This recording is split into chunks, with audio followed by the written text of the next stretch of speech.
Mais pour que ce pays soit défendu, il faut une prise de conscience nationale. Il faut une prise de conscience nationale. Nous sommes vendredi aujourd'hui. Hier à 11h, tout le monde est en prière,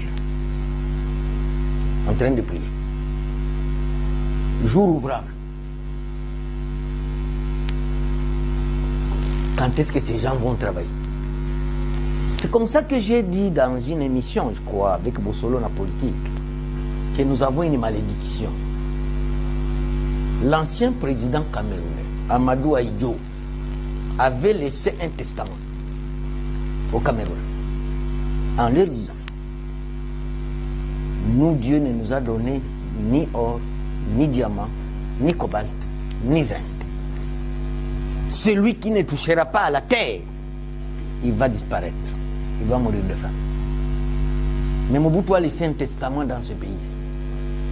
Verrez le peuple qui chante et qui danse. Vous pouvez danser pour le diable, vous pouvez danser pour Dieu, c'est toujours la danse. C'est d'où la chante. Verrez le peuple qui chante et qui danse. Si il faut remettre ce pays sur les rails, il y a des choses qu'on doit interdire. J'interdirais qu'il n'y a pas de consommation d'alcool avant 17h. Il n'y a pas une église, sauf dimanche, qui doit ouvrir avant 17h, après les heures de service. Je vous informe que moi, je suis un citoyen d'honneur sud-coréen. J'ai été décoré au musée national de la Corée du Sud. J'ai trouvé un peuple travailleur. Il n'y a pas d'embouteillage en Corée du Sud, à travers tout le pays. Parce que tout le monde est au travail. Tout le monde est au travail. Mais quand tu demandes aux gens ici, je vais travailler où? Mais on peut faire la terre. Nous avons le pays le plus arable de la terre. Mais un pasteur qui invite les gens à partir de 8h jusqu'à 17h, il est en train de les noyer. C'est comme ça que dans mon intervention de ce matin, sur Top Congo, je demande aux autorités de ce pays que les militaires au front soient mieux traités que les professeurs, que les médecins, que les infirmiers, que les députés, que les ministres.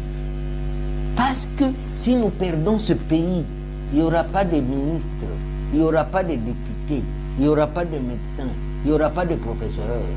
Tous seront déjà au Maroc, ou tous seront déjà réfugiés, je ne sais pas, en Asie. Il faut qu'on protège ce pays. Madame, si les gens ne cultivent pas, si les gens ne font pas l'élevage, c'est parce que la distraction est autorisée. Si à partir de 8h, sur l'avenue Kimbuta, à Massina, il y a déjà 300 000 soulards, qu'allons-nous faire? Si à Bandal, il y a déjà 100 000 soulards, nous allons faire comment? Je sais que les autorités ont peur de prendre certaines mesures, que les gens vont se révolter. Que les gens vont se révolter. Or, un pays ne peut décoller qu'avec les mesures prises dans sa capitale. Le reste du pays suit. Quand on vous dit que nous, compte tenu du désarroi du peuple, est-ce qu'il n'y a pas possibilité qu'on déplace cette capitale pour la placer dans un endroit un peu frais et qu'ici on reste une sorte de ville culturelle pour qu'on aille avoir un endroit où réfléchir comment le pays va devenir la Chine de l'Afrique. Parce que Dieu, en créant le Congo, c'était la Chine de l'Afrique. Mais c'est devenu même pire que le Haïti. C'est de cela dont je suis en train de parler. Qu'il y a beaucoup d'interdits qui doivent être pris. Beaucoup d'interdits qui doivent être pris.